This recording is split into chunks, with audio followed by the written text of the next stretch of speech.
from NBC News, NYPD commissioner resigns amid federal investigation. And why for one split why does anybody follow the rules at this point? But why for one split second would you think that you were going to have a city of 8+ million people that are going to obey the law when their own police commissioner is embroiled in scandals? And I think he was tied up in some kickback scam with nightclubs, and that makes perfect sense because he works for the nightlife mayor, Eric Adams, and this is fairly similar to clear across the country in Oakland, California, when Mayor Shang Tao fired the former police chief, not commissioner, but police chief, and it took her more than a year to replace him. And she said the reason that the police chief got fired was because of police misconduct, and then she's under investigation herself. But that's not really what this is about. My name is Eric. This channel is called Report and Opine. Please like, comment, share, subscribe,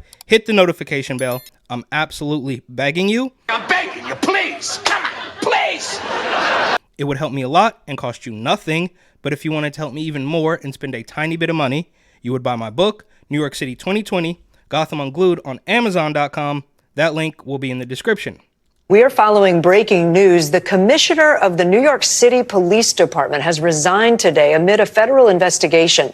NBC News has obtained Edward Caban's resignation letter, which was sent to members of the police department earlier today. Caban took over the department in July 2023 after being tapped by Mayor Eric Adams, who's a little bit over a year. And he worked directly with Mayor Eric Adams. And then you got kickback Kathy Hochul and Andrew Cuomo, who were working with a Chinese spy, and the former lieutenant governor who was forced to step down. Obviously, Cuomo was forced to step down. The weird black blind guy who is the governor between Spitzer and Cuomo was also implicated in some weird scam. And of course, Elliot Spitzer, who I do know personally. I never got the chance to ask him about politics because I worked for him. But that, again, is not what this is about. These people are corrupt to the core. And I don't know. I don't think it can ever be. I mean, what are you going to do? You're going to vote your way out of it?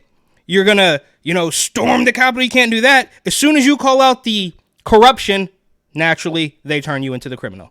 Administration is the target of multiple investigations right now. NBC News law enforcement and intelligence correspondent Tom Winter has been tracking this story really from the very beginning. Tom, this is all tied to the possibility of corruption in New York City. That's exactly right, Kate. And for people in other parts of the country, you might be saying, well, why do we care what's going on at the top of the NYPD? But the NYPD is the largest police department in the country and in the world. And given their reach in the counterterrorism and intelligence. And look, in my own personal experience, the New York City Police Department is nothing but weirdo commie henchmen. I used to call them de Blasio's henchmen. So I don't think they're really doing their job. Now, I'm sure they're good cops in New York, but for the most of them, if this is the commissioner, why could they watch him cut backdoor deals and then go out there and shoot it straight?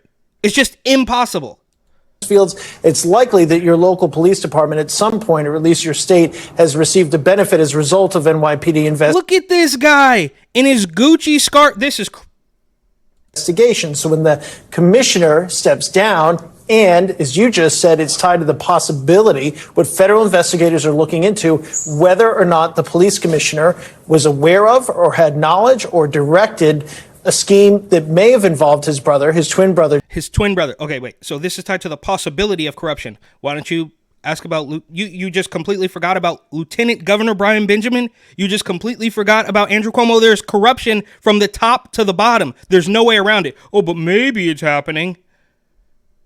James, in the question of whether or not James was receiving payment from nightclubs and bars in exchange for helping out with the police department and basically getting special treatment from local precincts. And that's generally where this investigation centers around. We should note. And for the record, we know, I can almost guarantee that is just the tip of the iceberg. Oh yeah, we were cutting backdoor deals for security at nightclubs. That's the least of it. If he was willing to admit that and resign because of that, there's much more.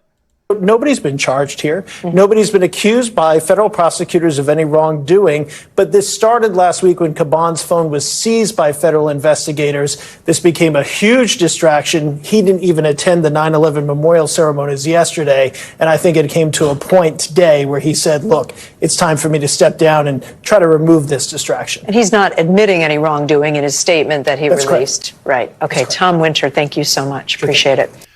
He's not committing any wrongdoing. It's tied to the possibility of corruption. And I'd be willing to bet that we're never going to see the end of this. We're never going to get any closure. We're never going to know what actually happened with one of the top ranking officials in New York. Just like we probably won't ever see the end of Mayor Shang Tao and her weirdo waste management connection.